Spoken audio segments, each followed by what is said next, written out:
Today's topic is tabular presentation of data. Before I start talking about tabular presentation of data, it is important that you know something about what is meant by presentation of data.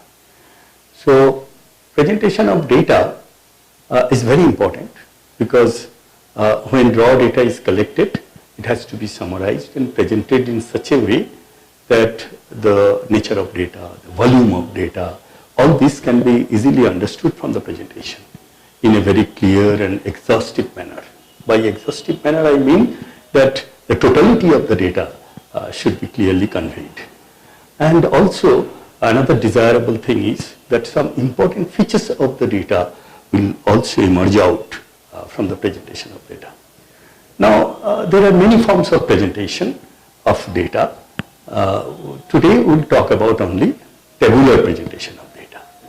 So while talking about tabular presentation of data, I would cover these three aspects. One is components of a table, I mean how a table should look like, some features of a good table, and then depending on the nature of data, some kinds of tables, different kinds of tables, how it looks and all these things. So first we talk about tabular presentation. So in a tabular presentation, the data is organized in rows and columns, possibly with multiple layers and nested structure, depending on the dimension of the data, how many variables are there in the data, and depending on that, the table will have several rows within a row or several columns within a columns, something like that. As far as possible, it is advisable to keep the table in one page. If it is not possible, it is often not possible to keep the table in one page because the volume of data may be very, very large. Then it is customary to either group the data into suitable intervals if you have to present it within a page, or use multiple pages. So when using multiple pages, you have to properly define that it is being continued and all these things. Okay, so components of a table. First, table number. Each table should have a number. It has to follow certain order. In the order the tables one after another appear in the text or in the report. So these tables could be numbered 1, 2, 3, all these things if you are within a single report.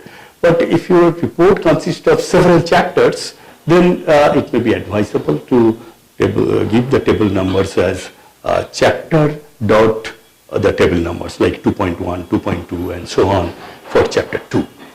So why do we need these numbers? These numbers facilitates identifying and referring to a table whenever needed. Like when you want to refer to the table, then you can just refer to the table number. You can talk about data in a certain table and things like that. After table number, often it is in the same line, there has to be a title. The title should be simple, clear, neither very short nor very long, but it has to tell the whole story. It has to describe the content of the table with units of measurements along with corresponding reference, place, period, population, like which population or which period you are talking about and all these things. This all should be part of the table title. This is probably the hardest thing to do, but one gets a hang of it and comes out with a good solution. It is like giving a title of a story or a scientific article where everything is pretty much defined in the title in a very brief and crisp manner. There are row heads. Row heads indicate the information and variables which are contained in the particular rows. So each row will have a kind of title for the row title or row heads. Similarly, column heads. Usually the variables are kept in the columns, so the variable names should appear as column heads and all this.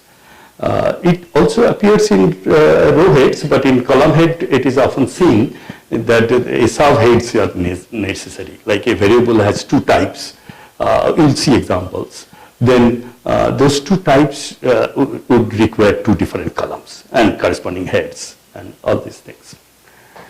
Okay, the most important part of a table is the body of the table, where the information contains the measurements and the values of the items which you are reporting in the table. They should be all there in particular rows and particular columns, identifying that particular what is called cell. A measurement contained in a cell is identified by the corresponding row head and the corresponding column head.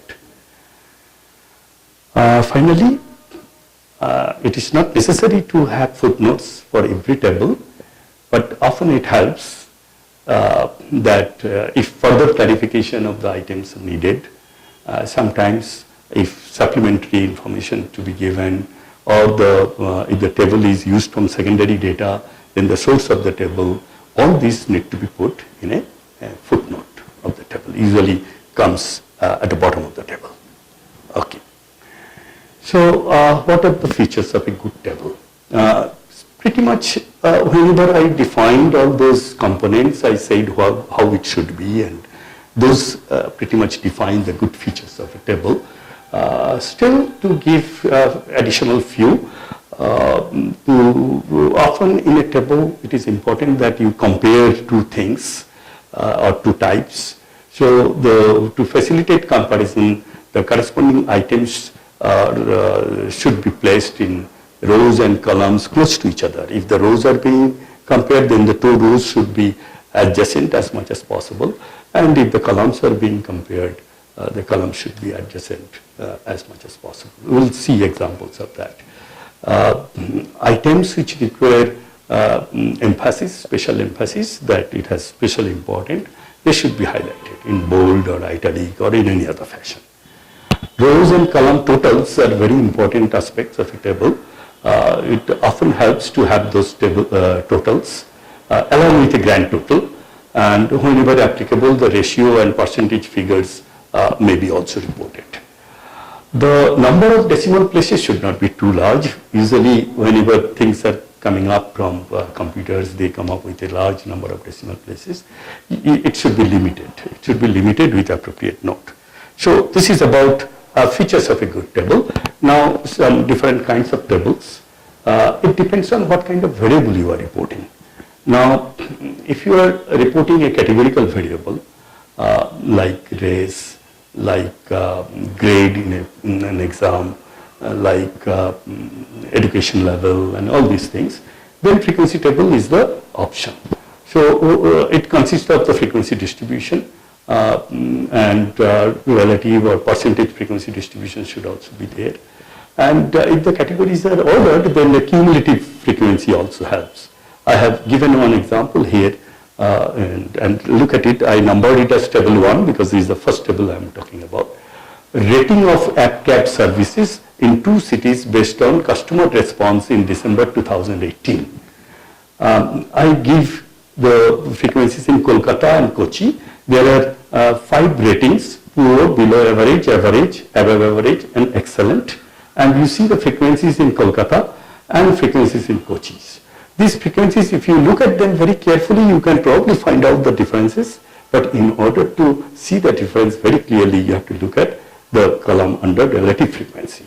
So the Kolkata has poor about 11%, where Kochi has 6%. On the other hand, Kolkata has excellent about 25%, where Kochi has nearly 46%. Since these are ordered categories, so a cumulative frequency helps.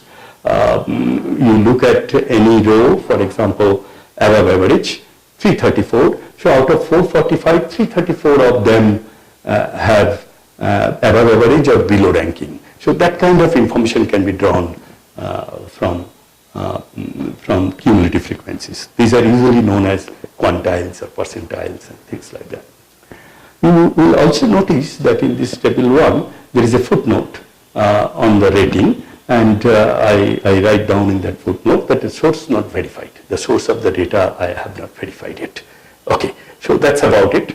About quantitative or numerical data, if I have a single variate, then frequency table is again the option consisting of frequency distribution, relative or percentage, and cumulative frequency distribution. Now, since we are looking at numerical data, these are certainly ordered, so you can talk about cumulative frequency.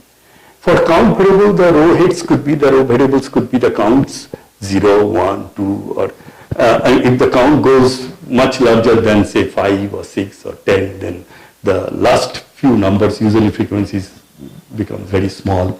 You can write as greater than equal to 5 or greater than equal to 10 and so on. Otherwise, for numerical variable, it is very difficult to write down, for 100 individuals to have 100 rows. So one may use suitably defined intervals to have the row heads, under the variable of row heads. Like if you are looking at age, you can have age group 0 to 10, 10 to 20, 20 to 30, and so on. If you are looking at income, annual income, you can give the intervals accordingly. Okay, now if there are two categorical variates, then cross tabulation of frequency data in a two-way contingency table is commonly used. The frequency in each cell can be accompanied by the corresponding percentages.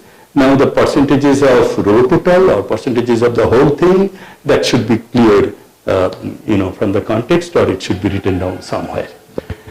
In this example, again, the ratings of AppCap services, sources not verified. Again, I did not write that footnote here, but in several cities based on customer response in December 2018. So I have city as the row variables, Kolkata, Delhi, Mumbai, Chennai, Bangalore, Kochi, and the ratings poor, below average, average, above average, excellent as the column variables. See, this rating has come up as column variables here as opposed to table 1 in table 2. So what we look at, the frequencies in these 6 cities, and one can easily calculate the proportions in parentheses. Because of lack of space, I did it only for Kolkata and for the total. So Kolkata, as before, we see 11% poor, 25% excellent, whereas the total is 9% poor. So Kolkata is below the poor is higher than the national average, and excellent, Kolkata is 25%, where national average is 28%. So Kolkata is, in terms of excellent rating, is lower than the national average, and in terms of poor service, it is higher than the national average. So that brings out a lot of features of the data, which is very important in these. Similarly, you can have numerical variables and two variates. Bivariate frequency table can be constructed with different row variables being intervals and different column variables being suitably defined intervals. If you have count data, the count data need not have intervals. So it's very obvious, the extension is very easy, and proportion and percentages can be put in parentheses and things like that. The thing which I did not talk much here is if you have two variates and one is categorical and one is numerical, then also a two-way table, two-way frequency table is perfectly all right, and you can very easily see how to do it. Your row variables or the column variables can be the categorical variables, like if you have the ratings of the services, and then on the other hand, their corresponding distances they have covered or something like that. So if poor service, then how much distance they have covered during that time. So you can have, say, if it is 0 to 10 kilometer, how many are there with poor rating? If it is 10 to 20 kilometer traveled, how many are there with poor rating, and so on. So I did not write down this example here, but I think it's very obvious. Once you go through the previous illustrations, you yourself can work it out. Take it as a homework that you have one categorical variates, like rating of AppCap services, and another is a numerical variate, which is like distance covered during that service, and how you write down the table. So take it as a homework.